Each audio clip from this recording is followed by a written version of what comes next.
Lep pozdrav še enkrat z moje strani. Kot je že Nino napovedal, si bomo danes pogledali možganska omrežja oziroma kako matematiki vidimo delovanje možganov. S hitrim tehnološkim napredkom so se razvile metode, ki omogočajo natančno merjenje možganske aktivnosti. In ena izmed takšnih metod je elektroencefalografija oziroma na kratko EEG. To je metoda, s katero na površini glave z elektrodami merimo električno aktivnost, ki jo živčne celice oziroma nevroni generirajo v možganih. Vsaka elektroda meri električni potencial v nekem časovnem obdobju. In ta potencial, ki ga zaznamo z elektrodo, ponavadi primerjamo z nevtralno, neko vnaprej izbrano referenčno elektrodo. In ta razlika potencialov je nato vidna kot napetost v odvisnosti od časa v EEG signalu. Zdaj, enkrat, ko imamo EEG meritve izmerjene, obstajajo standardne in že uveljavljene metode za analizo EEG signalov. Zakaj torej potem teorija grafov? V preteklosti je dojemanje delovanja možganov temeljilo na enem zelo preprostem konceptu. In sicer, da ima vsaka možganska funkcija svoje anatomsko definirano središče. No, ta poenostavljen pogled se je v zadnjem času zelo spremenil. Je že res, da so različni deli možganov specializirani za določeno funkcijo, vendar pa so pri izvajanju večine kognitivnih nalog vključeni vsi deli možganov. To je podobno, kot če bi imeli množico strokovnjakov, ki so dobri v določenih stvareh, če pa želijo narediti nekaj dobrega oziroma uporabnega, morajo sodelovati med sabo.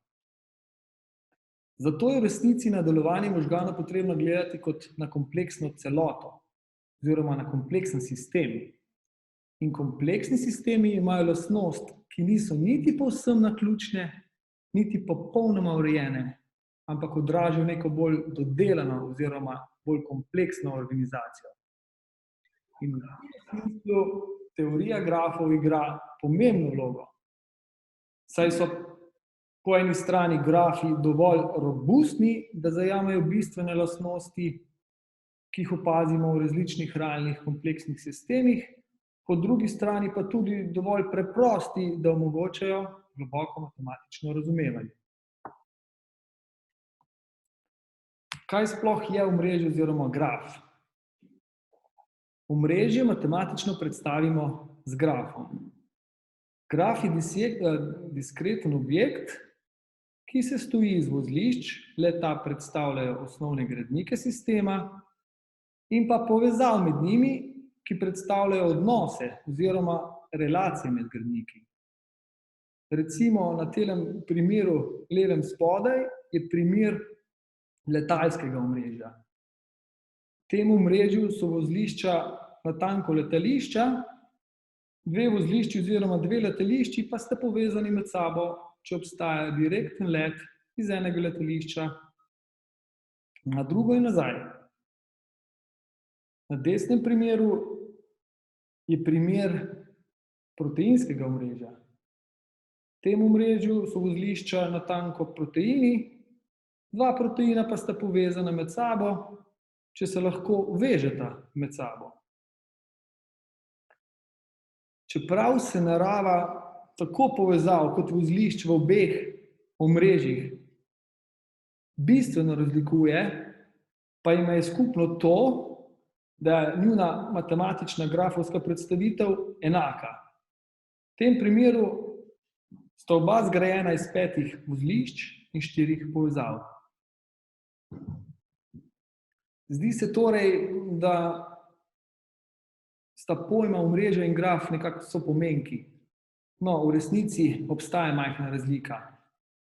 Omrežje največkrat uporabljamo, ko imamo v mislih nek sistem iz realnega sveta. Medtem ko graf uporabimo, ko govorimo o matematični predstavitvi omrežja. Torej v nekem abstraktnem modelu, kjer ni več pomembno, kaj pomenijo vozlišča oziroma povezave. Še drugače, omrežje bi lahko torej definirali kot graf skupaj s podatki. In ti podatki so pogosto shranjeni kot numerične vrednosti na povezavah. Tem numeričnim vrednostim rečemo tudi uteži. Pripadajočemu grafu pa utežen graf. Recimo na letalskem omrežju bi uteži lahko predstavljale razdalje med letališči ali pa ceno, koliko nastane, da priletimo iz enega letališča na drugo. Recimo v proteinskem omrežju bi lahko povezave oziroma uteži na povezavah opisovale, kako močne so interakcije med proteini. Seveda je število povezav v samem omrežju lahko veliko.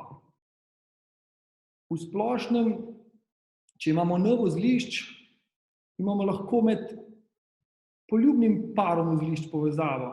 Takšnim grafom oziroma omrežjem rečemo polni graf oziroma polna omrežja.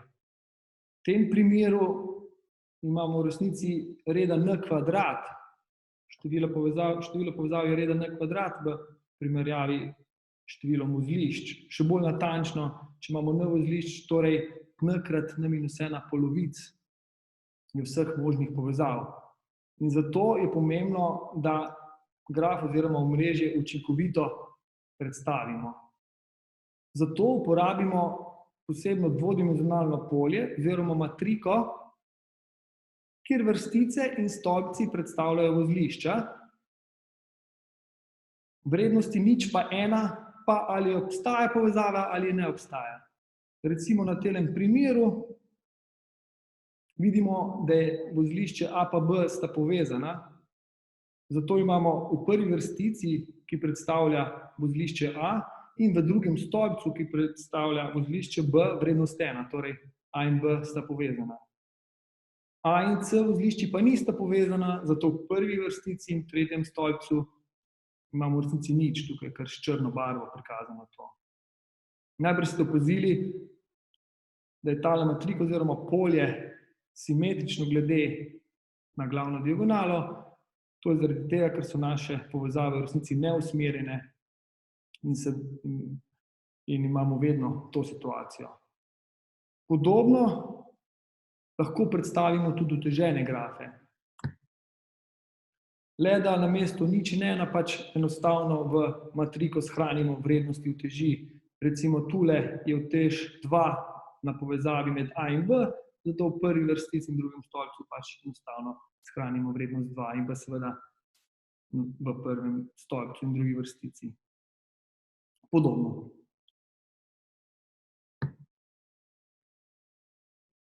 Kako torej lahko zgradimo možganski graf iz samih EEG signalov? Najprej je potrebno definirati vozlišča. Za vozlišča lahko v najbolj preprostem primeru vzamemo kar elektrode. Potem pa je seveda potrebno definirati povezave. In povezave lahko določimo tako, da primerjamo, kako usklajena sta pripadajoča EEG signala. Če kažeta podoben vzorec aktivnosti, potem morata biti pripadajoča dela možganov povezana. Matematično povedano v resnici določimo neko stopnjo korelacije oziroma statistično odvisnost med dvema časovnima signaloma. Temu rečemo tudi funkcijska povezanost. Ker pač nas zanimajo povezave med poljubnimi elektrodami, v resnici na koncu dobimo nič drugega kot poln utežen graf, kjer so vrednosti ponavadi med 0 in 1, kjer 0 predstavlja, da signala sta popolnoma neusklajena, medtem ko vrednost 1 predstavlja, da sta popolnoma usklajena. V realnosti je torej neka vrednost strogo med 0 in 1. Ko imamo enkrat tak poln utežen graf zgrajen, se lahko nemudoma lotimo analize funkcionalne povezanosti. Najprej ponavadi začnemo z globalno analizo. Za globalno analizo je najbolj preprosto vzeti kar povprečno globalno funkcionalno povezanost. Bolj preprosto povedano, v resnici začunamo kar povprečje vseh uteži na vseh povezavah. Če si pogledamo v tem konkretnem primeru, lahko v resnici povprečje izračunamo kar iz tele matrike, tako da si pogledamo vse vrednosti nad glavno diagonalo, torej vsota 0,3 plus 0,7 je 1, pa 0,9, 0,1 je tudi 1, se pravi 2 je v prvi vrstici, plus 0,8, pa 0,8, 26, 0, 26, pa 9, 35, 42, 44 plus 0,6, se pravi 0,5. 5 je vsota, pa seveda z 10 povezavam je treba deliti, dobimo, ker je 10 povezav v tem grafu, dobimo torej povprečno globalno funkcionalno povezanost 0,5. Seveda se lahko potem lotimo tudi lokalne analize, kjer lahko bodisi primerjamo posamezne povezave, ali pa recimo pogledamo kakšno vozlišče in pogledamo vse povezave, ki grejo iz vozlišča in naredimo povprečje pripadajočih uteži. Torej izračunamo povprečno funkcionalno povezanost vozlišča. Recimo zopet na tem primeru, če si pogledamo vozlišče oziroma elektrodo z imenom PZ, potem je v resnici potrebno narediti povprečje prve vrstice, le tega črnega diagonalnega elementa ne smemo upoštevati.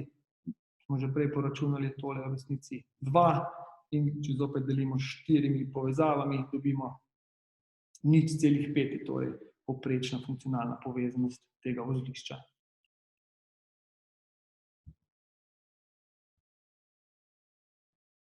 Ok, kako pa je samo organizacijo možganskega grafa? Z drugim besedami, kakšna je njegova topologija?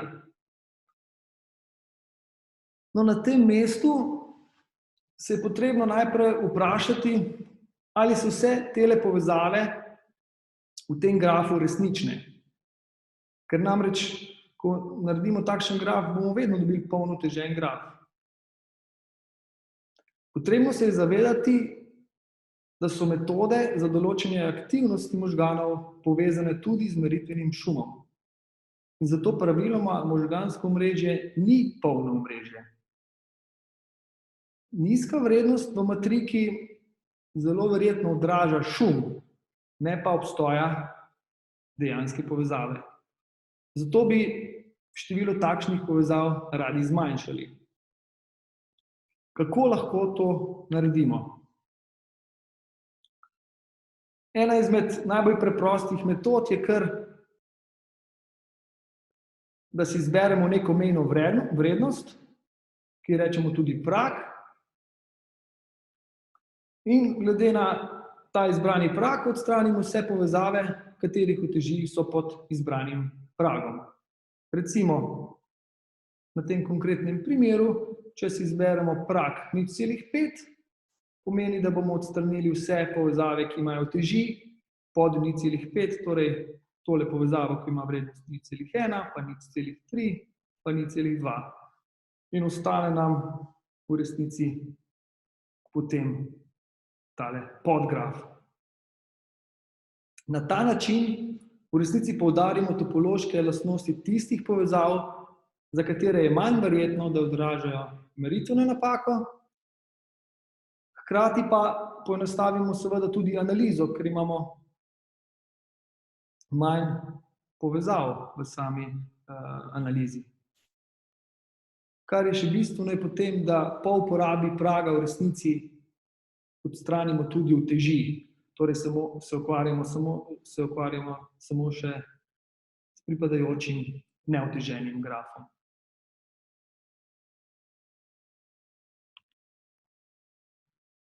Preden se osredotočimo na same mere za analizo topologije možganskega omrežja, moramo najprej si pogledati nekaj osnovnih pojmov, ki jih bomo rabili v nadaljevanju. Rečemo, da sta vozlišči sosednji, če obstaja povezava med njima.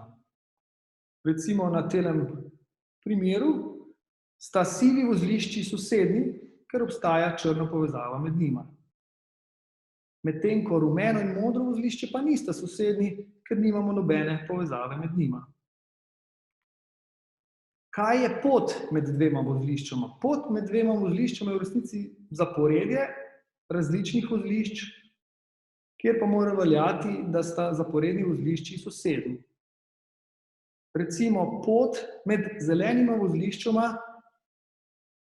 bi lahko potekala preko telih dveh sivih vozlišč, torej zaporedje zeleno, sivo in zeleno.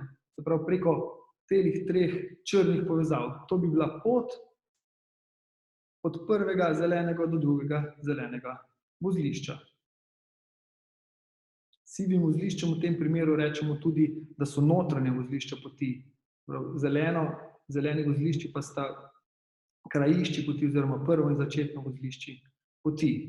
Seveda med zelenima vozliščama obstaja tudi še kakšna druga pot. Recimo pot preko rumenega vozlišča oziroma preko vijoličnih povezav. Zdaj, ko govorimo o poti, seveda lahko govorimo tudi o dolžini poti. Pri dolžini poti enostavno štejemo, koliko vozlišč je na poti. Zdaj, tale prva pot, ki gre preko sivih vozlišč, ima 4 vozlišča na poti, se pravi dolžine 4, druga je dolžine 3. In izkaže se, oziroma hitro se vidi, da je tale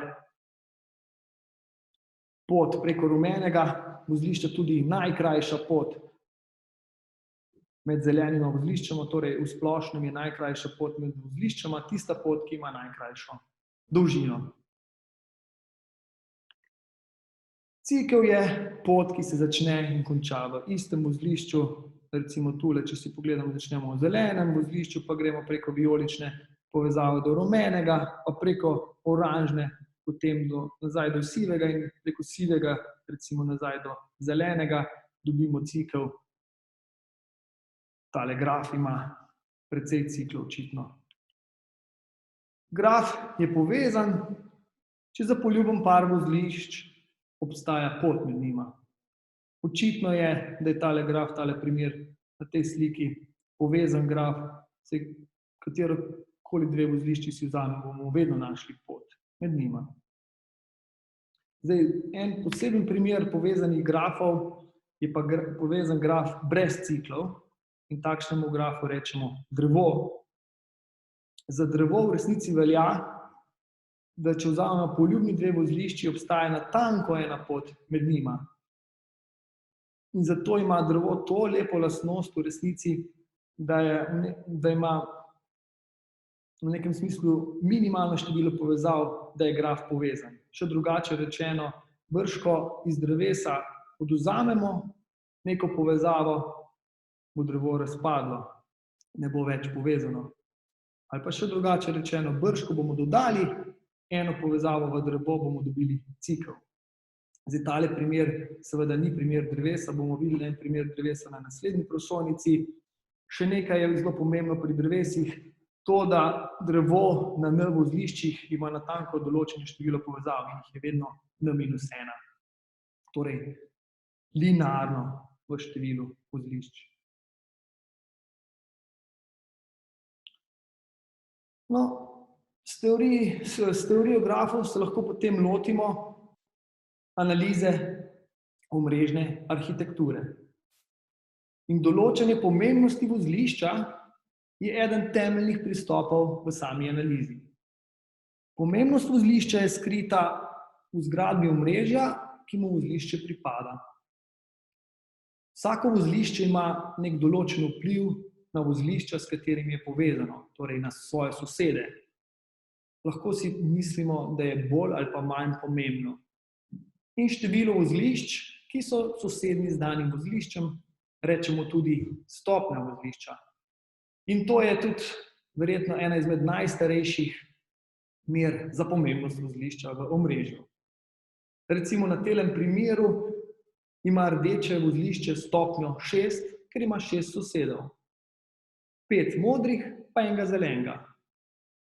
Zeleno vozlišče je stopnje 4, ker ima 2 modra soseda, enega rdečega soseda in enega sivega soseda.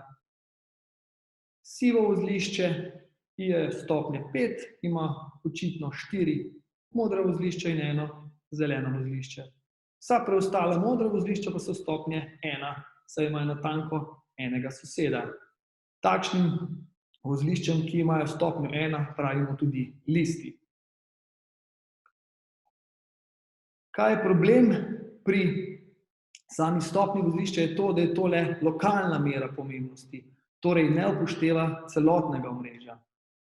Na drugi strani pa je vmesnost danega vozlišča ena izmed najbolj popularnih globalnih mer popularnosti in ta temelji na najkrajših poteh.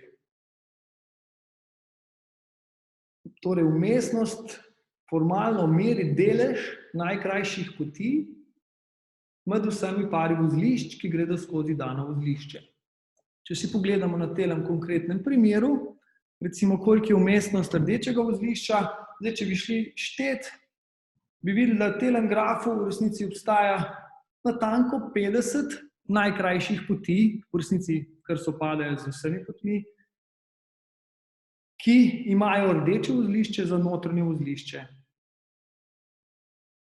Podobno, recimo, zeleno vozlišče, za zeleno vozlišče velja, da obstaja natanko 52 najkrajših poti, ki gredo skozi zeleno vozlišče. Za sivo vozlišče je vmesnost malo nižja, je malo manj najkrajših poti, ki gredo skozi sivo vozlišče, medtem ko je vmesnost modrih vozlišč nič. Zakaj? Je zato, ker ne obstaja v resnici sploh nobena pot v tem grafu, ki bi bila takšna, da bi bilo modro vozlišče notranje vozlišče poti. Modro vozlišče je lahko le krajišče, se pravi le začetek ali pa konec neke poti, ne more biti pa vključeno na sredini, se pravi ne more biti vključeno kot notranje vozlišče v poti. Še nekaj se lahko hitro opazi že iz tega primera, da vozlišče, ki ima mogoče največjo stopnjo v tem primeru, to rdeče vozlišče, nima nujno tudi najvišjo vmesnost. Recimo zeleno vozlišče ima višjo vmesnost. Očitno je bolje umeščeno v samo arhitekturo grafa. Torej, pomembna vozlišča so tista, ki imajo visoko stopnjo in ali vmesnost in odstranitev takšnega vozlišča ponavadi povzroči precejšnjo spremembo v zgradbi oziroma delovanju omrežja. Naslednji pomemben koncept pri analizi omrežja je segregacija. Kaj je to segregacija? Segregacija omrežja je sposobnost organizacije omrežja v posamezne skupine. Torej, kako dobro je omrežje ločeno na posamezne skupnosti. Osnovna mera segregacije je pa nakopičenje in meri nekako lokalno gostoto sosedov vozlišča. Po domače povedano, ali so tvoji prijatelji tudi prijatelji drug z drugim. Formalno nakopičenost definiramo kot razmerje med številom obstoječih povezav med sosedi vozlišča in pa številom vseh možnih povezav med sosedi vozlišča. Recimo, če si pogledamo nakopičenost v tem modrem vozlišču, modro vozlišče ima očitno 5 sosedov, to so ta rdeča vozlišča, in med temi rdečimi vozlišči obstaja 5 povezav, to so črne povezave. Koliko pa je vseh možnih povezav med temi 5 vozlišči? Je toliko, kolikor jih ima poln graf na 5 vozliščih. Pa že prej smo omenili formula za poln graf, na n vozliščih je n krat n minus 1 polovic, torej v tem primeru 5 krat 4 polovice, torej 10. Poln graf ima 10 povezav. Se pravi, to razmerje v tem konkretnem primeru bi bilo 5 obstoječih, vseh možnih jih je 10, 5 proti 10, se pravi 1 polovica. Nakopičenost v modrem vozlišču je 1 polovica. Zdaj, visoka povprečna nakopičenost oziroma visoko povprečno nakopičenje je osnova za tvorbo ločenih skupnosti in ponavadi pomeni visoko segregacijo. Z roko v roki gre tudi pojem integracije. Integracija omrežja pa je sposobnost globalnega povezovanja posameznih skupnosti v omrežje. Torej, kako dobro se lahko med seboj povezujejo posamezne skupnosti. In osnovna mera integracije pa temelji na razdalji med vozlišči. Razdaljo formalno definiramo kot dolžino najkrajše poti med vozliščema, torej dolžina med telima modrima vozliščema na telem primeru je 4, zato ker je najkrajša pot poteka preko teh dveh rdečih vozlišč, zato je razdalja med modrima vozliščema 4 v tem primeru. Tukaj pa so pomembne seveda kratke povprečne razdalje. Če omrežje kaže kratke povprečne razdalje, potem odraža visoko globalno integracijo.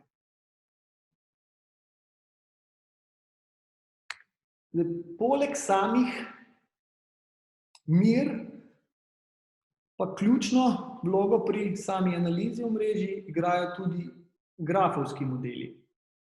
In dva preprosta modela, ki sta prikazana tule, sta še posebej zanimiva. Prvi se imenuje obročasta mreža. To je graf, ki ga dobimo, če vzamemo cikel, v tem primeru imamo cikel iz 12 vozlišč, in potem vsako vozlišče povežemo še z vozliščema, ki sta na razdalji 2 od njega. Na ta način dobimo graf, v katerem ima vsako vozlišče stopnjo 4, se pravi 4 sosede. In takšnim grafom, kjer imajo vsa vozlišča enako stopnjo, rečemo tudi regularni grafi.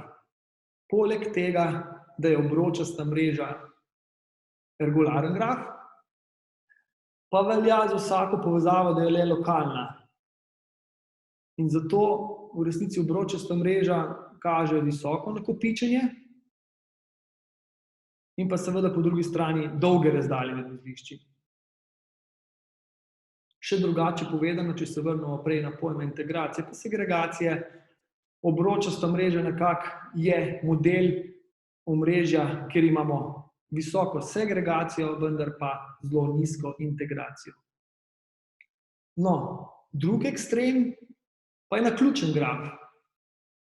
Kako dobimo naključen graf? Dobimo ga tako, da iz obročaste mreže naključno prevežemo vsako povezavo na neko drugo vozlišče.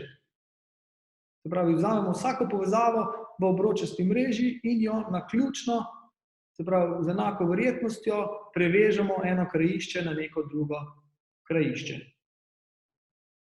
Zdaj, takšno prevezovanje precej v resnici zmanjša lokalnost povezav, zato ima naključen graf nizko nakopičenje, vendar pa se razdalje med vozlišči skrajšajo, zato so kratke razdalje med vozlišči.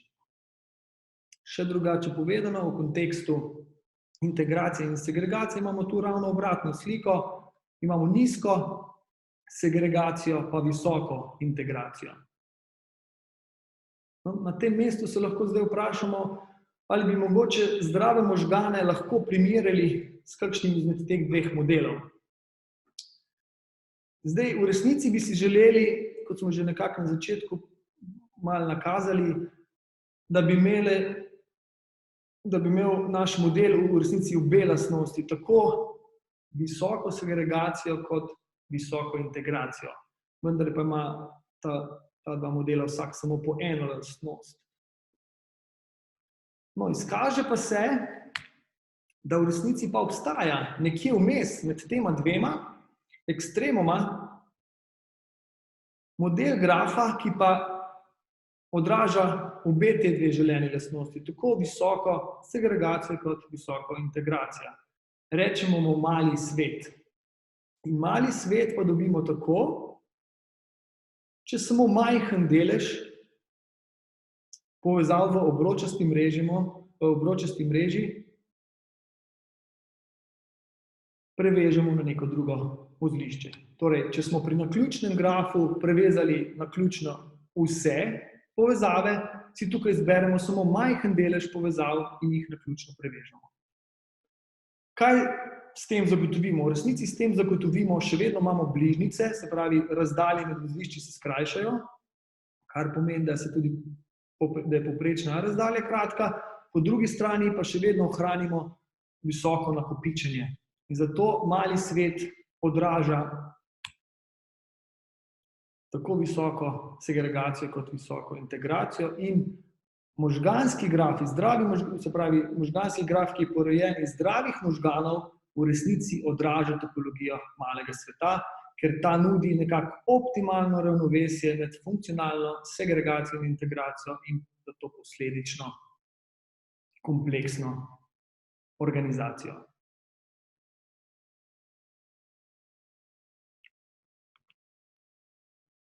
Zdaj, če se vrnemo nekoliko nazaj, ko smo se pogovarjali o tem, da ko zgradimo ta polno utežen graf, da tiste uteži, ki imajo majhne vrednosti, najverjetneje predstavljajo šum.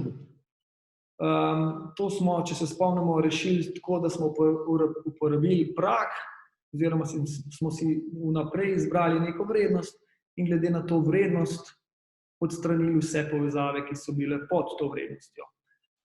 Problem pri tej metodi je ta, da je ta izbira samega praga vnaprej prepuščena raziskovalcu in je zato ta pristop precej subjektiven.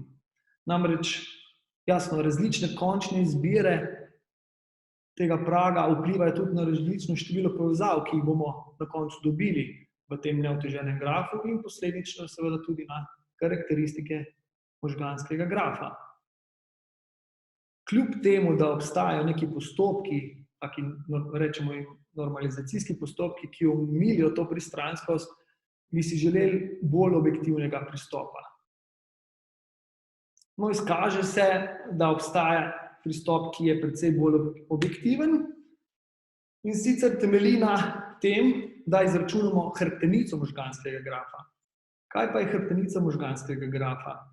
Matematično je to v resnici najdražje vpeto drevo. Najdražje vpeto drevo dobimo iz tega polnega uteženega grafa tako, da poiščemo v tem grafu samo nekaj povezav, ki imajo to lastnost, da povežejo vsa vozlišča med sabo in da je njihova vsota uteži maksimalna. Z drugimi besedami, iščemo podgraf, ki je drevo, zato ker mora povezati, spomnimo se, drevo ima v nekem smislu minimalno število povezav, hkrati pa mora maksimizirati vsoto uteži. To lahko v resnici učinkovito naredimo z enim zelo znanim algoritmom, ki se imenuje Kruskal algoritem, in to naredimo tako, da najprej uteži povezav uredimo po velikosti od najvišje do najnižje, vzamemo najprej najvišjo utež in jo dodamo v našo hrbtenico, nato vzamemo drugo najvišjo utež in tako naprej, vendar moramo na vsakem koraku paziti, da če slučajno povezava porodi cikel, jo zavržemo in nadaljujemo s povezavo, naslednjo, ki je na vrsti, in s postopkom nadaljujemo, dokler ne dobimo povezanega grafa in, kot smo že prej omenili, v resnici, ker želimo, da nimamo v resnici ciklov, moramo v resnici dodati natanko n-1 povezavo. Na ta način, zdaj v tem konkretnem primeru, hitro vidimo, da drevo, ki je na vseh vozliščih ima maksimalno vsoto uteži, moramo vzeti tele dve povezavi, ki imajo vrednost 0,9 pa 0,9, pa tele dve vrednosti, ki so 0,8 pa 0,8. Torej, to je tale hrbtenica našega možganskega grafa, tele črne povezave. Torej, izmed vseh vpetih dreves vzamemo tistega, ki ima maksimalno vsoto uteži. Izkaže se, da najdražje vpeto drevo v resnici vsebuje vse tiste povezave, ki so ključne za samo komunikacijo oziroma pretok informacije v omrežju. Poleg tega pa sprememba topologije najdražjega vpetega drevesa tudi občutno vpliva na spremembe v možganskem grafu.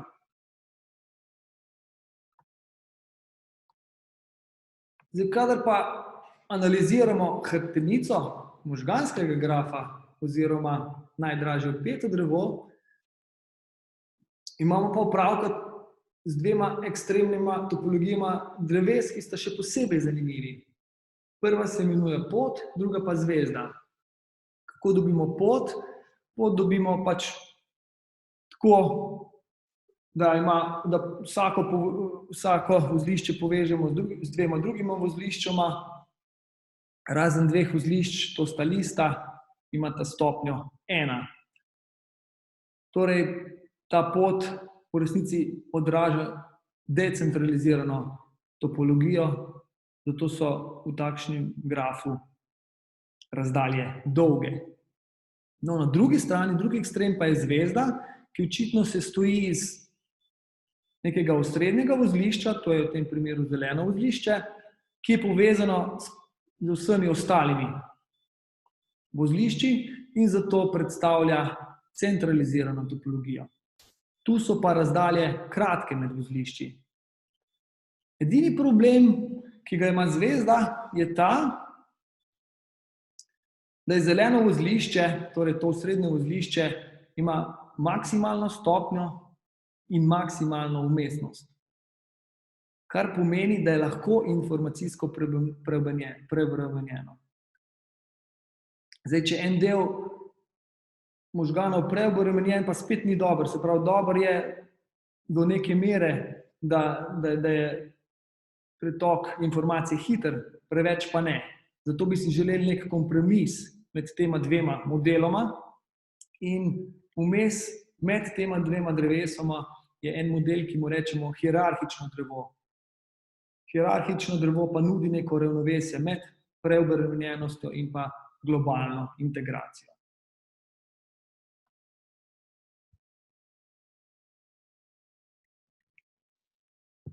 Zdaj, v zadnjih letih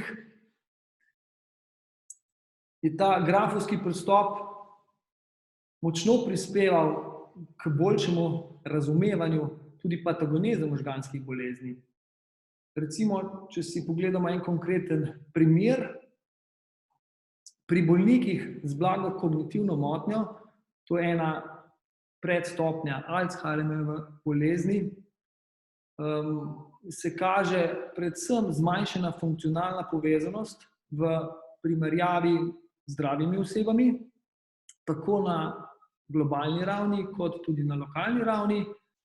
Poleg tega pa izgubo povezanosti pri blagi kognitivni motnji spremlja tudi sama reorganizacija možganskega omrežja. To se predvsem kaže z daljšimi razdaljami med vozlišči in pa tudi sama topologija hrbtenice možganskega grafa, torej najdražje vpeto drevo, se spremeni in sicer kaže lastnosti, ki so bolj podobne poti. Torej, še enkrat, tudi tukaj se razdalje skrajšajo, se pravi, kaže bolj decentralizirano organizacijo in zato posledično očitno je pri blagi kognitivni motnji organizacija povezanosti manj učinkovita. Kar je pričakovano po eni strani. Zdaj, pomembno dejstvo, ki ga je treba izpostaviti, je to, da so ti rezultati, da takšni rezultati pridejo pri pogoju, da so EEG meritve opravljene v mirovanju, se pravi, da so tisti, ki so merjeni, da so v mirovanju in pa imajo zaprte oči.